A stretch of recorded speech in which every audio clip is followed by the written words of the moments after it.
Bueno, muy buenas tardes, sí, ya es la tarde. Bueno, muchas gracias por venir, aquellos que han venido conscientemente a este encuentro. Los que están de casualidad, trataremos de no arruinarles el almuerzo o el café o lo que sea que estén, y que sea por momentos un momento ameno y que eventualmente les dé ganas de ver esta película que se llama El Planeta, que es una ópera prima, que es de... Yo hablo despacio, pero hablo más fuerte. Está todo bien.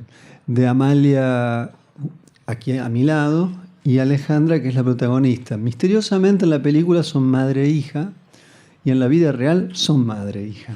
Así que le damos la bienvenida a ambas dos. La película se llama El Planeta. Empezó en el Festival Internacional de Cine del Sundance, más conocido. Luego pasó por el Bafisi, el Festival Internacional de Cine de Buenos Aires, de cine independiente, y después estuvo en varios festivales, entre ellos uno que yo programo en Alemania, que es Filmfest Hamburg. Así que bueno, es un gusto ahora verlas no en la pantalla, sino frente a frente. No les dije el apellido, son Ullman, las Ullman. Acá están las Ullman. Team Ullman. El Team Ullman. Y vamos a hablar de una película que en principio debería ser de interés general, al menos para la población, puesto que transcurre en Gijón. Y es una mirada de Gijón que para todo aquel que no había estado en Gijón, como es mi caso, tenía dos referencias recientes de Gijón. Una, El Planeta. La otra, una de las últimas películas de Ramón Luis Bande, que son muy distintas las dos, pero que me dan una idea de, en el caso de Bande, de una crisis, o en todo caso de una estructura de crisis en este país que no se resuelve aparentemente nunca, que tiene que ver con el siglo XX y no con el siglo XXI. Y si quería entender el siglo XXI, era esta la película, o al menos el siglo XXI en la actualidad de este siglo. Es un film que está filmado a partir o en torno o en cuestión de la crisis económica del 2018 y los efectos que tiene en este país, que no es solamente en este país. Y lo que vemos es este núcleo familiar, un núcleo familiar particular, y las distintas estrategias de supervivencia, que son arduas, secretamente arduas. La película es un gran retrato de la pauperización de la clase media en España y en el mundo en general. Si hay algo que es la película, antes que nada es eso. Pero bueno, las tenemos acá. Lo primero que voy a preguntarle a Amalia es, como ven es muy joven, pero tiene un trayecto bastante importante. No viene estrictamente del cine. Ha nacido en Argentina, en un lugar misterioso como San Bernardo. Si hay alguien de Argentina, se puede llegar a entender de qué estoy hablando. Pero se crió aquí en Gijón, estudió en Londres, vive en la actualidad en Nueva York. Tiene una obra vinculada a las artes visuales o a lo que podemos llamar artes combinadas. Y esta es su primera película. Entonces la primera película que hace, la pregunta es, ¿por qué pasar al cine? ¿Y por qué elegir algo que no parece estrictamente ligado a lo que vos venías haciendo, sin algunos elementos? Pero ¿por qué España? ¿Por qué Gijón? ¿Por qué esa crisis para arrancar con tu película? Bueno, yo creo que siempre el cine y la literatura siempre fueron lo que más me ha gustado, y terminé en las Bellas Artes un poco como accidente, ¿no? Haciendo fotografía sola por mi cuenta, actuando para la cámara en la privacidad de mi habitación. Y luego, bueno, fueron saliendo las cosas bien y me fui a estudiar, me representaron en galerías muy temprano, recibí un acogimiento del mundo de las bellas artes ya muy rápido y tal, y bueno, todo como siguió moviéndose de esa forma. Pero a mí siempre me gustó el cine, y yo creo que por culpa de ella, que también ve tanto cine, pensaba que era algo normal. Luego me di cuenta de que ver tantas películas y leer tanto cine no era tan normal. Y bueno, yo creo que al fin, después de haber trabajado en un montón de disciplinas que de una forma u otra es como todas las partes distintas de una película, ya sea haciendo performance por una parte, y fotografía y vídeo y edición, instalaciones, etcétera, todo, era un poco combinar todos esos esfuerzos, ¿no? Y finalmente hacer una película. y siempre utilicé ficción y narrativa en mi trabajo como artista, lo cual es algo un poco raro también, porque en las bellas artes no se suele trabajar de esa forma. Y nada, y de hecho fue otro artista el que me empujó a hacer la película, que es Chen Zhou, que hace de Amadeus en El Planeta, que también es un artista de bellas artes que había hecho su primera película por su cuenta, con una camarita Blackmagic Pocket, y como que me dio ese empujón de decir, por supuesto que puedes hacer cine, ¿no? Que es algo que no había oído de nadie en Europa porque está tan institucionalizado que es por supuesto que no puedes hacer cine si no has pasado por todos estos aros, ¿no? Y precisamente yo creo que allí, por la poca participación del gobierno en las artes, a menos que sean grandes, ¿no? Que el cine independiente es independiente de verdad, y un poco fue aprender de eso, ¿no? Y tener ese empujón. La pregunta que te hago es ¿por qué elegiste a tu madre? Incluso vos estás detrás y frente a cámara. ¿Por qué esta decisión de trabajar con el núcleo familiar? Más allá de que claramente ahora ya sabemos que tu madre es cinéfila y podría ser una razón. Bueno, yo sí, al principio estaba tan cansada de estar siempre delante de la cámara, que es algo que no es lo favorito mío. Me gusta más como la preparación y la dirección y la escritura. Pues estaba pensando en trabajar con actores, etcétera. Luego no encontraba gente que me gustase. Y luego es que la historia en particular de esta película tiene mucho que ver con el interés de ella en ciertas historias tipo Grey Gardens, o incluso, bueno, los españoles conocerán esa historia de Tamara y Margarita Seis Dedos, ese tipo de relaciones madre-hija, claustrofóbicas, cómicas, excéntricas, siempre ha sido su punto débil, digamos. Entonces, trabajando con esa historia, pues era como, pues, era... no sé, ella es también bastante payasa y cómica y el personaje requería eso y no sé, luego al final... No, de hecho, parecieran haber nacido para estar frente a cámara las dos y funcionan muy bien. Y si no supiéramos que fuera una cineasta y una actriz y me hubieran dicho, no, tiene un largo recorrido detrás de cámara, ambas dos, podríamos podría haberlo creído inmediatamente. Te quería preguntar, uno de los elementos que son característicos del cine, quien está detrás de cámara y dirige, sea quien sea un actor o un no actor, o en un contexto incluso más todavía en documental, hay una simetría que tiene que ver con el poder. El que está detrás de cámara tiene el poder. Filmar a la madre de uno, si bien las relaciones de parentesco y más particularmente madre-hija no es estrictamente una relación de poder, la que da los órdenes en general en la vida normal es la madre a los hijos y no los hijos a la madre. Te quería preguntar la relación de ser filmada, dirigida por tu hija en ese contexto.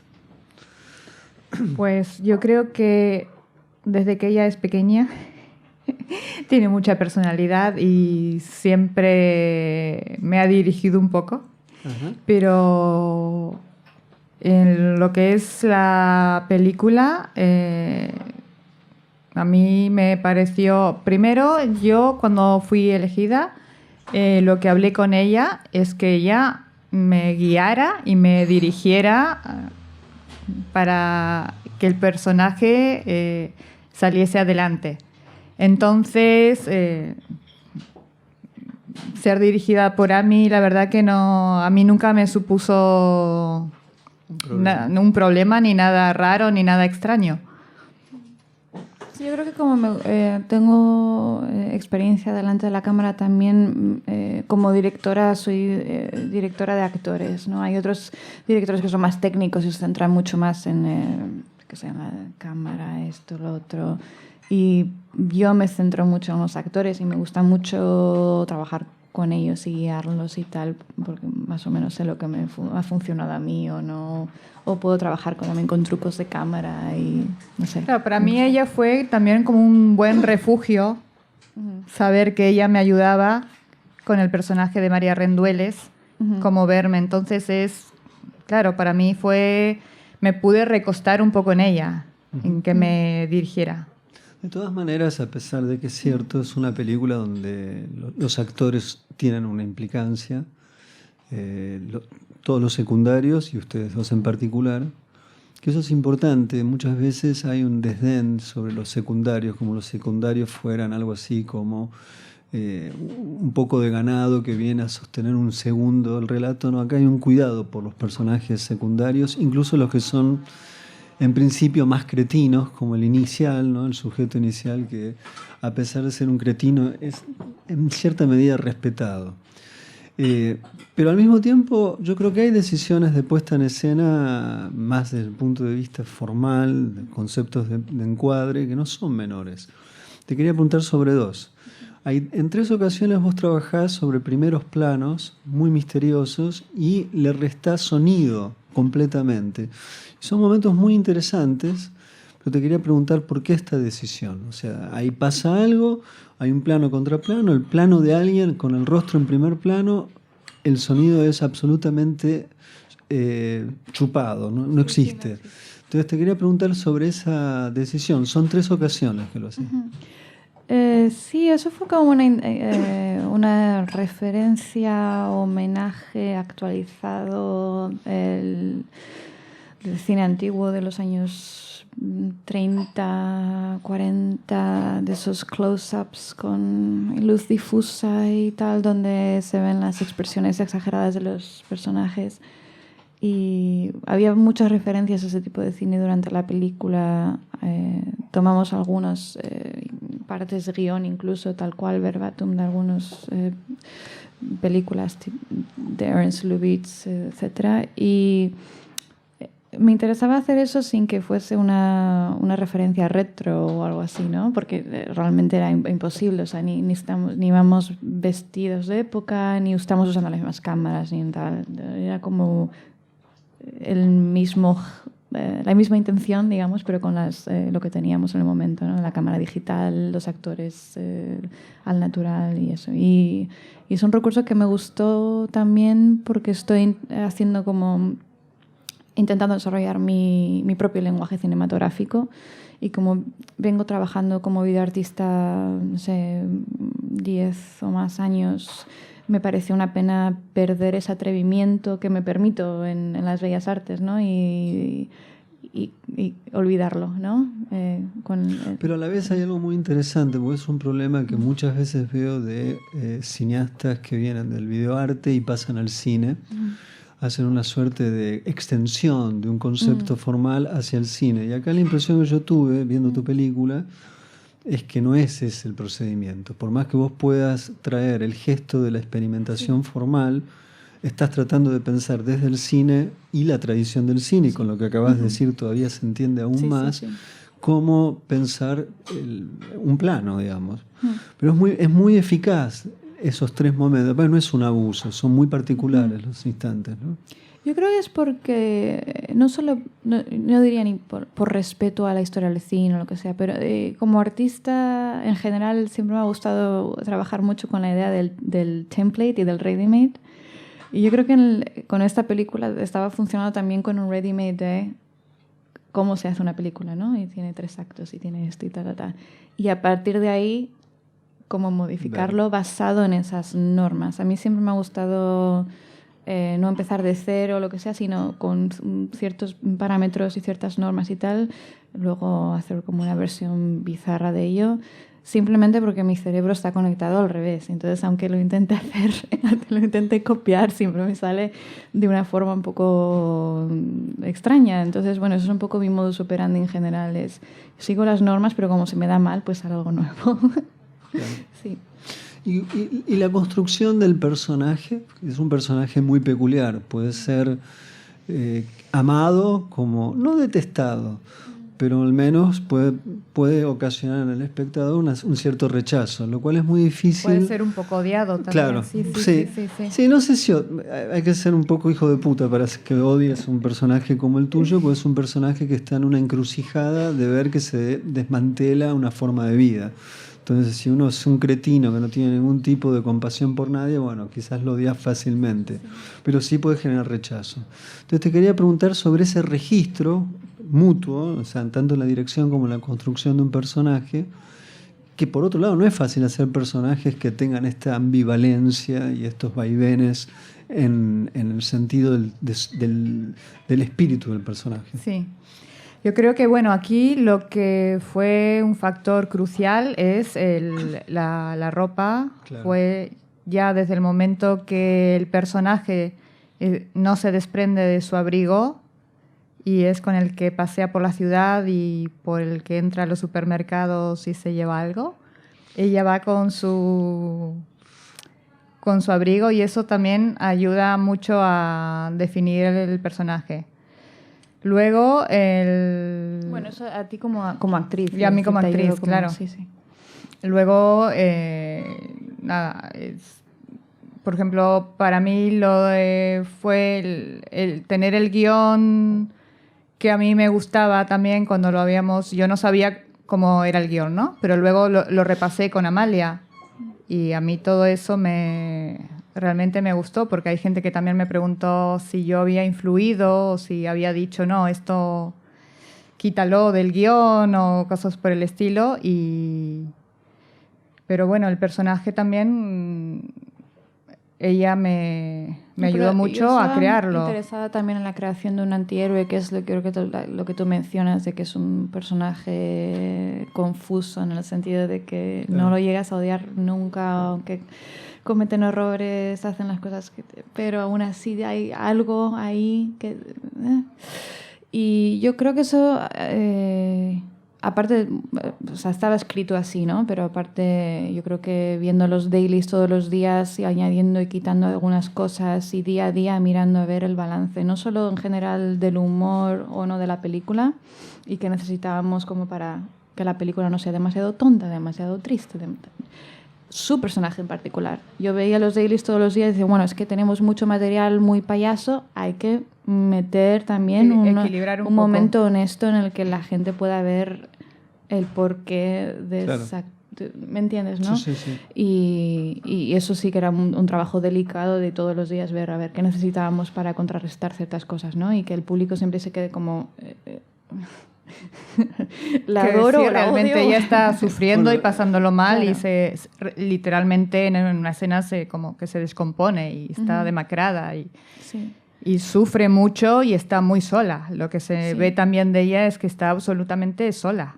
Y eso es importante, creo que no lo veo yo mucho hoy en día, es la creación de antihéroes de ese tipo. Yo veo mucho cine en el que hay mucha gente de mierda, en el que no hay ninguna cualidad de los personajes que simplemente son gente que hace, no sé, cosas malas porque sí, al tuntún, Claro. y que no hay ningún...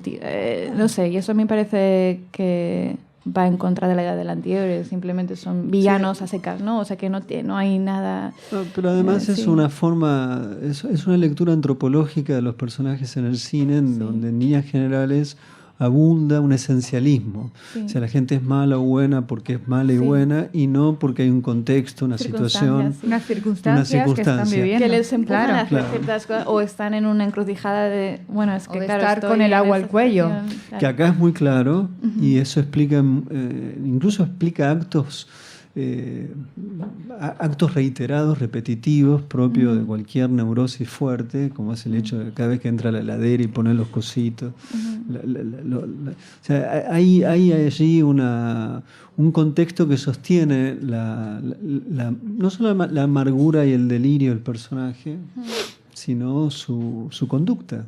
Eso me parece que es uno de los logros de la película, entender que un sistema económico se introyecta en la intimidad de cualquiera. Para mí eso es muy fuerte de la película, espero que es el punto más poderoso que tiene. Y cuando dices de esto también como de la magia y todo eso, también eso yo veo que es algo muy femenino, en el sentido de que para muchas mujeres es el único momento en el que creen que pueden tener un poco de poder sobre la vida que llevan, porque no tienen ningún tipo de control sobre sus vidas en ningún otro sentido. Claro. ¿No? Y es lo único que les queda es, voy a mirar el horóscopo, voy a no sé qué, o voy a hacer esto para intentar manipular. Sí, la tal. dimensión de la superstición, Claro. que también es uno de las... uno se puede Claro. perfectamente, pero se puede ver muy bien, a mayor pauperización de la clase media, Se alzan los niveles de superstición, de todo tipo, Sí, ¿no? sí, Desde sí. prender velas hasta, no sé, Sí. sentirse cobijada por la figura de Saibaba, qué sé yo, se me ocurre cualquier Sí, cosa. sí, sí, sí. Pero paso ahora a otro tema Sí. que está más relacionado con el espacio. La película tiene un trabajo muy interesante entre el espacio doméstico y el espacio abierto, es decir, el espacio cívico, la calle. Y me parece que eso es muy importante. Hay una escena que a mí me gusta mucho, que es una escena donde vos te encontrás con el personaje y atrás hay un barco, ¿no? O sea, es una zona de intersección entre el espacio abierto y el espacio cerrado. Pero te quería preguntar, porque la ciudad de, si bien vos no habías estado en Gijón, la impresión que da es que hay un concepto de filmar la ciudad, donde yo estando en Gijón dije, esta chica filmó Gijón como se tiene que filmar, ¿no? Entonces te quería preguntar un poco el concepto de registro de la ciudad a lo largo de los días, con el típico chiste que ahora me es una evidencia, acá no para nunca de llover, ¿no? Yo creo que todo viene de haber vivido aquí de adolescente, queriéndome ir y medio avergonzada de ser bueno, como cualquier adolescente. O sea, yo creo que eso se traduce con cualquier. Pero yo, como fotógrafa, en su momento me acuerdo que a mí se me daba muy bien hacer que Gijón no pareciese Gijón en mis fotografías. Y trataba de escapar las cosas que hacían a Gijón, ¿no? Y luego, bueno, marché con 18, pasé muchísimo tiempo fuera y siempre volví a Gijón muy a menudo. Y obviamente cada vez más, y sobre todo con la globalización y ver cómo van desapareciendo las cosas más interesantes. Y ya cada vez que volví a Gijón, incluso con amigos que veían desde fuera y se fijaban en ciertas cosas, ¿no? Ya sea el diseño gráfico de las tiendas o lo que sea, ¿no? Y entonces lo ves con distintos ojos. Y un poco es una respuesta a lo contrario, ¿no? A mostrar ese Gijón que hace Gijón único en comparación con el resto del mundo, ¿no? Las cosas que todavía siguen sucediendo aquí, que igual... o costumbres, ¿no? Que van a ir poco a poco muriendo o que yo aprecio cada día más, que ya sea lo de salir a pasear vestido de estreno, o sea, esas cosas que pasan también, yo creo, en San Sebastián, o sea, si ves la playa, o sea, ves a todas las señoras, no sé qué, y esos son conceptos que muchos otros sitios no existen, ¿no? Entonces eso a mí también me ha hecho quererlo más a ese tipo de cosas, no sé. En los créditos hay 3 momentos donde se invoca una figura clave del cine, que es Martin Scorsese, y hacia el final lo vemos a Scorsese, que es un momento tenso en cierta medida, porque uno quiere ver a Scorsese, pero se tiene que tropezar con la figura de los reyes. Y hay todo una suerte de invectiva necesaria, a mi juicio, de un país que no puede abandonar su monarquía, ¿no? Entonces vos ahí... Pero también uno podría pensar que Scorsese es un monarca del cine, más allá que nos encante, ¿no? Te quería preguntar por qué ahí, de esa forma... Sí, bueno, lo de Scorsese fue un poco el tuntún, y en plan, bueno, es gracioso porque como es cine, es una referencia, pero también era más una referencia a Asturias, Gijón, son sitios postindustriales, ¿no? Donde se han agarrado del turismo y de... no sé, o sea, mi barrio encima de Villa que está completamente gentrificado y no tiene nada que ver con lo que era o fue, ¿me entiendes? Entonces yo creo que esa referencia tenía más que ver con esa obsesión por el celebrity aquí en Asturias, en general, ya sea Woody Allen, Oviedo, todas esas cosas, que es un poco para distraerla de la atención de la gente, de la población, dándoles algo, mira qué bien que viene esta persona, entonces significa que está todo bien, ¿no? Mira cómo les gusta Gijón, ¿no? Mira cómo... Claro. Y eso era un poco la tensión entre lo normal que están las cosas y la situación de ellas y tal, y luego la ciudad como centrada en estos temas, ¿no? Ya sea Brad Pitt haciendo un edificio en Avilés o yo qué sé, todas esas cosas, ¿no? Que de hecho sí, también cuando se lo cuento a mis amigos o están de visita y les cuento todo esto y se quedan, ¿qué? ¿Por qué? ¿Qué hacía? ¿Qué? ¿Por qué estaba Brad Pitt aquí? ¿Por qué? Y y no sé, a mí me llama la atención y por eso está en la película. O sea, sé que estás en otro proyecto para filmar. La pregunta que te hago, ¿tu mamá va a estar? Va a hacer un cameo porque la gente ¿Ves? quiere verla. Sí. Es terrible, las madres son así, ¿no? Bueno, pero soy una madre peculiar, ¿eh? Claro, No hay soy- duda. No, mentira, por la A película. veces ¿no? ella es madre también, mía, pero... Sí. ¿Y de qué es la película?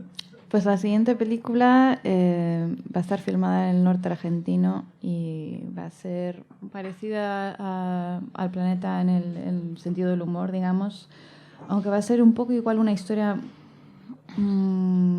más extrema.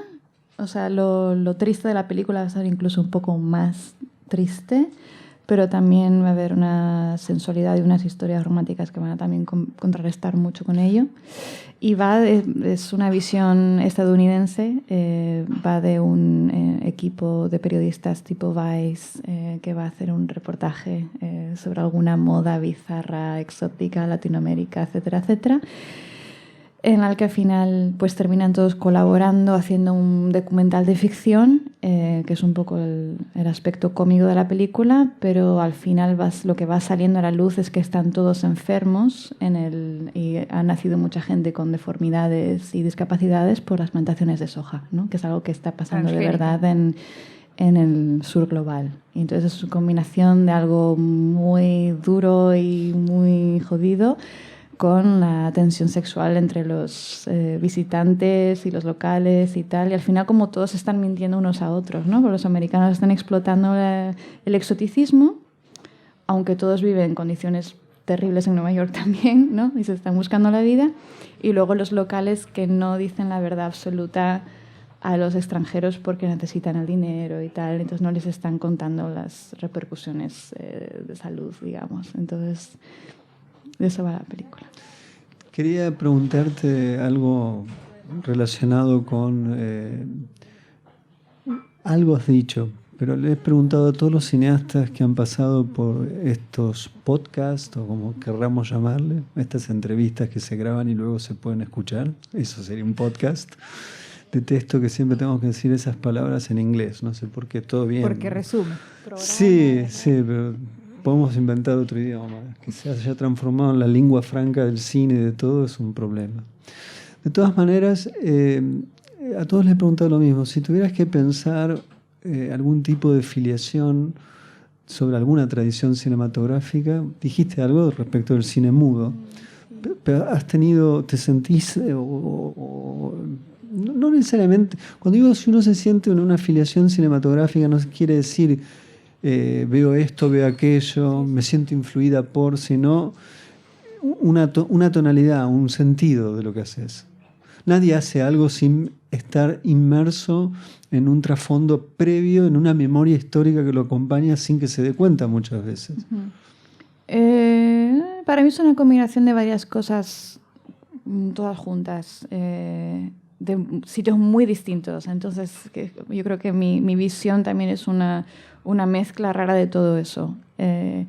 Por una parte, sí que desde muy pequeña vi un montón de cine oriental, que también ha informado mucho el ritmo de cómo hago las cosas y el sentido del humor bizarro. También crecí viendo mucho anime y viendo muchas películas japonesas. Una de mis favoritas es El sabor del té, por ejemplo. Luego también sí que...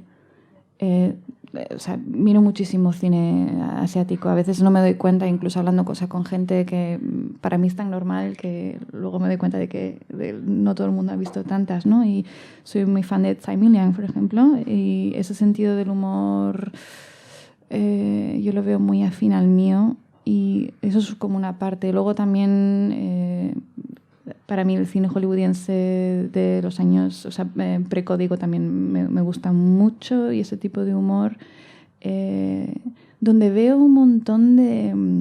que es lo que más me gusta también ver, es el nivel de profesionalidad de la gente que estaba metida de por medio en esas películas, ¿no? Que es excelente. Gente que se ha escapado de Europa durante la guerra y sabía hacer de todo. Y Y luego también algún tipo de cine francés también, ¿no? Pero yo creo que esas dos influencias pueden ser bastante... que son como muy separadas, son buenísimas, son grandes influencias. Pero yo creo que yo las pongo juntas y por eso también resulta algo distinto. Es muy de todas las respuestas que hasta ahora he obtenido, esta es la más misteriosa, enigmática y que permite repensar la película, ¿no? Sí. Porque lo que sucede en la soledad de los personajes y en los encuentros eróticos, fallidos y no tan fallidos, tienen algo de lo que sucede en los encuentros eróticos en las películas de Tsai, por ejemplo, Sí. donde el sexo funciona como una última posibilidad de constatación de que la desolación no es un destino, digamos. Incluso sí, el sabor de la sandía es como Sí, se titula en español, ¿no? es heavy metal. El final es terrible. Una de mis escenas favoritas. Pero la reciente, no sé si la has visto, se llama Days o Rise, es una de las cosas más extraordinarias que se hayan filmado recientemente, y el tema del encuentro sexual remite muchísimo a tu película, por otra vía, ¿no? Sí, luego también mucha gente ve referenciado Hong Sang-soo. Es distinto. Sí. Pero es distinto sí. porque es una cuestión, la comicidad de Hong es otra, me parece que vos estás trabajando en otros registros. Pero es muy interesante esta develación de tu relación con Oriente y con el cine de Hollywood de las décadas del 30, es magnífico eso. Bueno, ¿algo más que quiera decir la actriz y además madre? ¿Algo más que quiera decir? ¿Sí? Que si me surge algún proyecto por parte de otro director o directora, estoy disponible. Es la gran actriz de Gijón, quiero que sepan, y la rompe, es capaz de cualquier cosa, al menos en el personaje que interpreta está dispuesta a todo, incluso a llevar... Ojo con los libros, que puede llegar a faltar uno cuando salga de aquí. ¿Algún cuadro? Algún cuadro o alguna taza. Bueno, yo lo que quiero decir, que bueno, lo digo en muchas entrevistas, pero ahora que está Tono aquí, que mucha de mi educación de cine viene del videoclub ilegal que tenía Tono. Que ahí yo, claro, esto con el sitio preferido de Gijón. Sí, y no, y mucho cine, muchas películas que alquilé y tal, todo vino de él y bueno, su atrevimiento de alquilar su colección personal. Porque encima de aquella para descargar cosas en internet y todo eso era, ¿no? era muy distinto. Toma 3 yo no conocía, obviamente, pero uno se siente... Y si te atrasabas un día, te perdonaba también. Ah, ¿sí? Da la impresión de que es una relativamente buena persona. El lugar es hermoso, se llama Toma 3. Aquí estamos haciendo el podcast y hemos estado con las Ullman, Amalia y Alejandra. Directora, actriz-directora de la película El Planeta. Muchas gracias. ¿Querés decir algo más? Que Ullman es de las colonias de rusos alemanes de Entre Ríos, de los alemanes del Volga, que de ahí era mi padre. Interesante. Más interesante. Entre Ríos. Sí, hay un gran cineasta argentino que se llama Maximiliano Schoenfeld. Todas sus películas transcurren ahí y trabaja con todos los miembros de la comunidad Mi abuela alemana. era Schoenfeld. Sí. Claro. Sí, que no hay muchos todo apellidos. La Todos última película ahí. se llama Jesús López, estuvo en San Sebastián y es uno de los nuevos relatos que ha hecho, donde son ficciones, pero funcionan secretamente, como toda película, tiene una dimensión documental clandestina, que es ver cómo una forma de vida se empieza a diluir, que es un poco algo que a ella también le importa en lo que ha visto y lo que sigue viendo. Es uno de los sitios que a mí no conoce aún y me gustaría llevarla es a Entre Ríos, a Bobril, a Villaguay, a Gualeguaychú, Villaguay, Sauce de Luna. Tuve una gran novia de Villaguay. Pero eso mira, no lo vamos una entrerriana. Sí. Panza verde. Los llaman por tomar mate. Se llamaba Frechman. Vale. Pero bueno, vamos a dejarlo aquí porque ya entramos en el tono de las confesiones y yo estoy en contra de la vida privada hacerla tan pública. Muchas gracias a las dos, muchas gracias al festival, gracias a Toma 3 y a todos ustedes por la gentileza de Gracias al festival y a Toma escuchar. 3.